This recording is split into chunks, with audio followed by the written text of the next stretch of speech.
this is Joshua Picklesheimer of Augusta University. Today we bring you Season 2, Episode 3 of CavsCast from Augusta Preparatory Day School. We are coming to you from the TVC Lab at Augusta University. Today on CavsCast, we will talk to the Prep head football coach, Todd Booker, and senior football and soccer player, Sam Connell, as well as a cross-country runner and swimmer, Maylee Awanski, who signed a scholarship at Converse to swim. Welcome to you all. Thank you. Coach, we'll get started off with you. Please talk about this past season first, and what were some of your achievements personally for you, and then as the team, as some team achievements. Yeah, well, this year we had basically a young football team. We lost Sam, I guess, in May, which was he injured his knee at a football camp, and that set us back a little bit because he's a very good player for us, did a lot of different things for us. But we had some bright spots this year. Like I said, we had a young team. We finished the season really strong. We won our first ever home playoff game at Augusta Prep. And we've got a good core group of kids that are coming back next year. We had a good senior class, gave us a lot of leadership. We're going to miss those guys, but the young guys we got coming back, I feel like we're going to be in good position for the next couple of years. Absolutely. Which game this season stands out to you and why? I would probably say our last two games, against Fullerton Academy and our playoff game against Georgia Christian. You know, one of our goals in the year with a young team is you just want to get better each week. A lot of these guys hadn't played varsity football, and just to see us at the end of the year, how much better these guys have gotten from their hard work. And we got a great coaching staff, too. Our assistant coaches do a great job with the kids. But just to see all their hard work pay off at the end was very good. Absolutely. Talk about some of the best plays of the season. Now, I talked about games. Talk about some of the best plays of the season that you'd see. Is there any one that sticks out in your mind that was the most memorable? No, we had some good plays through the year. We had some good individual performances, too. I thought our freshman quarterback, Carter Chavis, did a great job. He rushed for over 1,000 yards, threw for 600 yards. Fripp McDougal, one of our seniors on defense, was our leading tackler. Him, Kayvon Boxton, Connor Harris had really good years for us.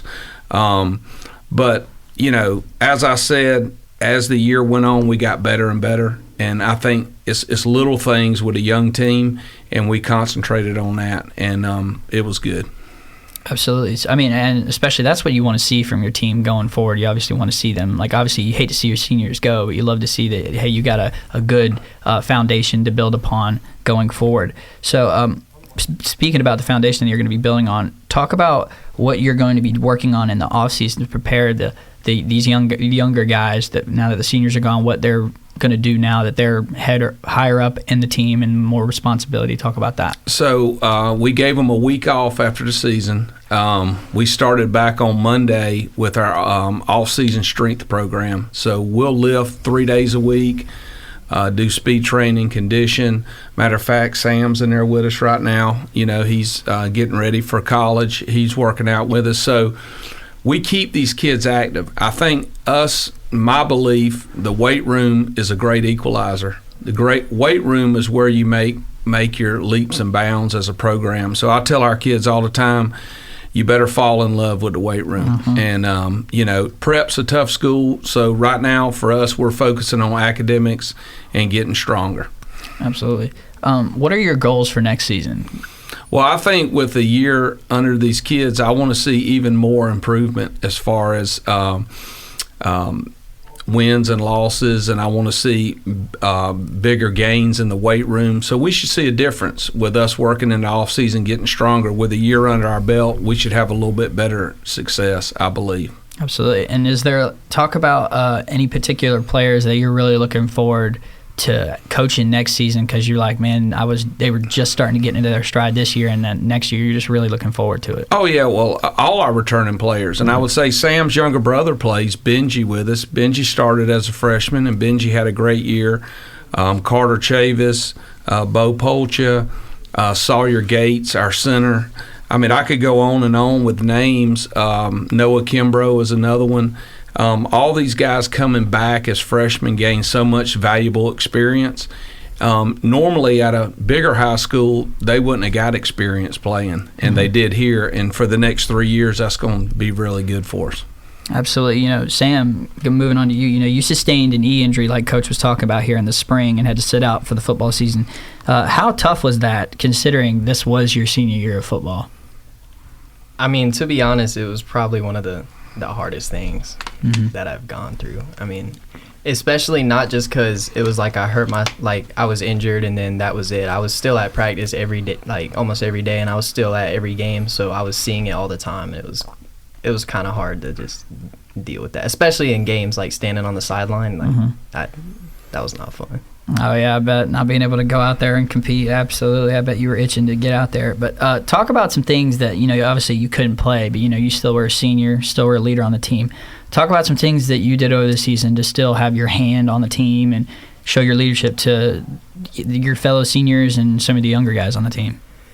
Well, I mean, just for starters, the whole reason half of the seniors played was because I was getting them to play. It was because I got them to play because, I wanted to play with them for my last year. So even though I was hurt, that was one of my motivations to go to practice every day is because, even though I'm hurt, it's still important that I'm there.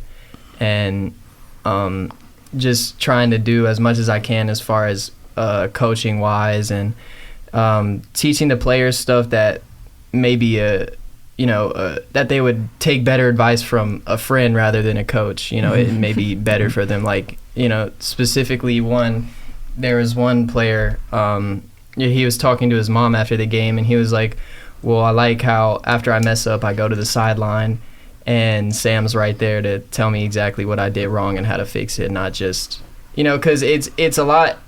It's really hard as a coach in the heat of the moment of the game to be able to sit down and go and break it down to a player what they did wrong and how to do better. So that's just what I tried to do whenever someone made a bad play and was looking down on the sideline, to just talk to them about what they did wrong and how it could be better, not just the fact that they did wrong. Absolutely. That's really cool. Coach Booker, talk about how cool that is to have a guy like that who's hurt, but he's still trying to make a difference on the team, even though he could just give up. Well, talk about how cool that is to have a guy like Sam. Just listening to Sam talk, how cool is that as a coach? How many kids do you know that knows he's going to miss his senior year, but has such a positive outlook on the rest of the season and with his teammates? We always talk about be the best teammate you can be. That's very important, to be a good teammate. And Sam's a great teammate. And I think what a lot of people don't understand is how competitive he is. I know how hard it was for him not to play because the kid's competitive. He wants to win. He wants to win at a high level, and he works hard. And to have him love his team and love his school the way he does it's just neat. Not many kids would have been able to handle it like Sam did. Absolutely. I don't even know if I would have been able to handle it at your age, so you're very mature for your age. So talk about, do you have any offers to play college ball anywhere as of right now? Yes, sir. Right now I have 6 and hoping to have more coming in the future, especially right now there's a big kind of dead period because the season's kind of just ended. It's but after Christmas break, once January hits, February hits, it should really start to pick up. Okay. And is there any school in particular that you're like, man, I'm liking what I'm hearing, what I'm seeing, and why that school? And then are you trying to decide whether football or soccer or a basketball? Like what sport would you go to? Well, I would definitely go for football if I would go for a sport. And as far as a school that I like the most, So I have offers from Knox College, Bluffton, Denison, Culver, Stockton, and all of those are too far away to go to. They're not too far away to go to, but it's just hard to go on a visit there because I would have to fly. So I haven't visited those schools yet, so I can't say much about those schools. Grinnell too. Okay. I can't say much about Grinnell, but Sewanee, I've been to Sewanee twice, so I can say it's a really beautiful place. I really liked Sewanee. And there's some players that played at Prep there right now. So you have some familiar faces that you'd see. So I guess that would be really cool to go there too. Talk about some of your favorite classes that you've had at Augusta Prep. Probably most of my English classes, just because I like writing. I like writing, not necessarily, it's kind of hard to write on topics that are given to me, but I like writing about, if I've just given something free to write about or an assignment where there's not much guidelines, I really enjoy writing. So I've always liked my English classes. I've always done good in my English classes. And then, besides that, this year, forensics, I really like forensics. I take forensics with Mr. Mason, and it's a fun class. I like it. I was about to say, several people I've had on this podcast have said they like that forensics class, so something's going on there in that forensics. It sounds pretty cool.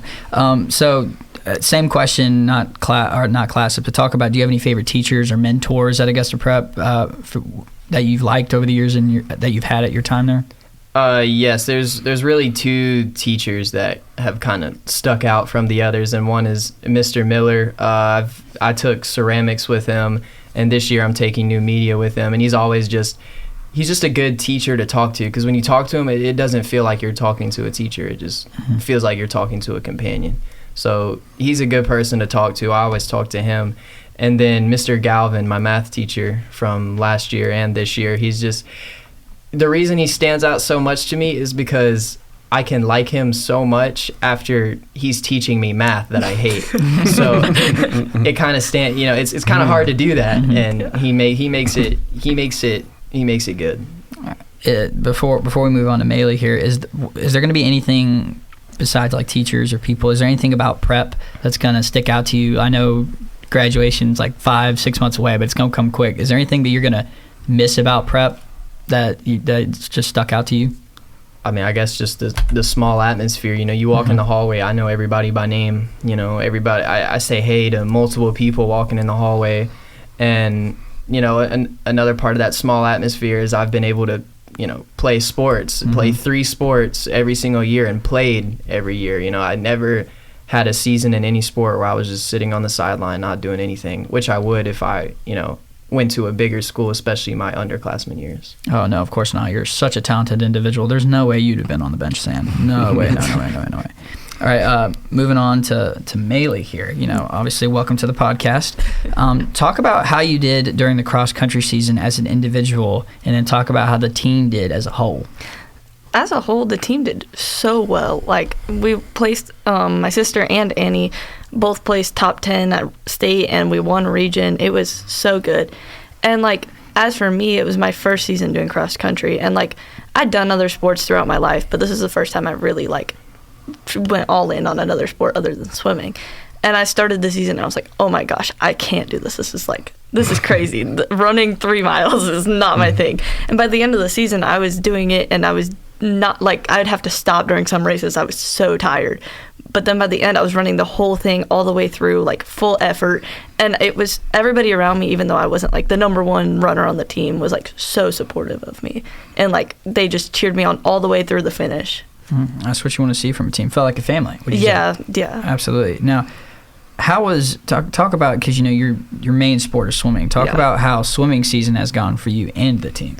The team. So normally, and throughout my high school like swim seasons, we've had a relatively small team. And this year we do have a small team again, but we're finally getting to the point where we're building that family atmosphere, and we're all cheering for each other behind all of our races. And everybody is starting to feel supported enough to like want to just full out race every race and not like back down, because they just feel like previous seasons people felt like almost alone behind the blocks because it's like, well, there's nobody backing me up. But this season, everybody's swimming so well. I know Roy went like a 103 in his 100 fly at the last meet, and that's like crazy for a high school swimmer. That's insane. That's very good. Yeah. So moving on to kind of like what I was asking Sam, talk about your college plans. I know you were telling me what they were beforehand, but talk about it for the podcast. Have you gotten a scholarship, and then which sport do you plan on playing in college? I'm swimming in college. I'm going to Converse University. I signed for my scholarship like, where was it? Like early November. And it was insane. Like the whole process, it gets so stressful, and then by the time you're done, you're like, oh my gosh, like that, I did that. Like I got to where I wanted to be. Absolutely. Now, I know I asked Sam this question earlier as well, but what about you when it comes to your favorite classes and favorite teacher? So right now, Is it forensics? Forensics? It has to do with the same teacher, Mr. Mason. I've had him for 3 out of my 4 years of high school. I had him for chemistry, forensics, and then this year I'm service practicing for him, so I'm like his lab assistant and things. And it's just like, he's the most supportive teacher for me. Like, he's always there if I need somebody to talk to, if I need help in a class. Like, he's always the teacher for me to go to. And I think it's really special to have that connection with a teacher. It really makes your like high school experience like infinitely better. Absolutely. Kind of, once again, one of the same questions I asked Sam. Is there anything about, I know it's your senior year, graduation's 5-6 months away, it's coming quick. Is there anything that you're going to miss about prep?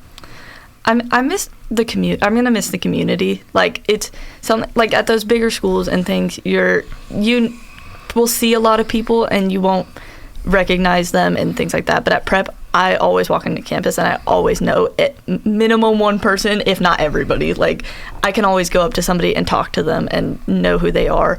And I know their friends and their family, and just like, I'm part of that, and it's really special to me. Absolutely. That sounds awesome. Now, finally, before we wrap up the show, it's exam time, but the holidays are right behind those, so you're looking forward to some great off time. I know it's probably much needed after this long school year. I know it's felt long, but what are y'all three hoping for out of the holiday seasons? Are there any gifts you're hoping for? Any family you're looking to see? What's your favorite part of the holiday season going into the next half, before the next half of the school year? The best part is probably just the fact that you get a break in the middle of the school year. I mean, and not necessarily hit against the school, but just in general, just having a break, especially after, because the first semester it's really fast. It's really, really, really fast. I mean, and then especially after playing, like, you have this switch from football, and then you have basketball, and then things just start to get super hectic, and then you have exams. So it's a really it's a much needed time as far as just a break. And for me, it comes like right in the middle of my swim season, and so like we do a bunch of training beforehand. We get our big meet where I just finished my state meet last weekend, and then you finally have a break, and then you go into your next huge cycle of training. So it's like a really nice time to just relax and calm down before you get into the next thing. Absolutely. What about you, Coach? What are you looking forward to out of the holiday season? Well, I'm look forward to spending time with my family. Obviously. I'll still have the weight room open during the holidays for the guys to come lift if they want to lift. Probably do a little hunting. Okay. Ooh. Probably do that, and I'll probably work on the baseball field a little bit to get it ready. So, but all that is stuff I enjoy doing, and like I said, we'll have guys coming up over the break to train, and I'll have the facilities open for them. That's what I like to hear now. Sam, Ailey, is there any gifts you're hoping that Santa or anybody else gives you this year or brings this year under your tree? Honestly, I'm just excited to be with my family a little more. Not any specific gifts. That's how it is when you get older. Yeah. Gifts don't even matter much anymore. Yeah, there's not as much. Yeah. Time with family. I agree. I like that. I like to hear that. This is the most important thing around the holiday season. Well, Coach Booker, Sam, and Maylee, that is it for the show. Thank you for coming on the podcast. That's going to wrap it up for today's CavsCast. We'll be back this is the last one for 2023, but we'll be back in January with another podcast, probably with somebody else, not with me. I'm graduating. I've really enjoyed my time here. Thank you for listening. It's been a pleasure talking to Coach Booker, Sam, and Maylee. CavsCast is a production of Augusta Prep Athletics and the Department of Communication at Augusta University. Thanks to Augusta Prep Director of Athletics, Rory Bradley, for his support of the podcast. The producer today was Ethan Balducci, and the coordinating producer was Dr. David Bulla. I am your host, Joshua Picklesheimer. We also want to thank Jasmine Garcia, who runs the TVC lab here at Augusta University, for all of her help. And stay tuned for our next podcast in January. You can find us on YouTube and other social media. Have a great day and happy winter holidays. We're out.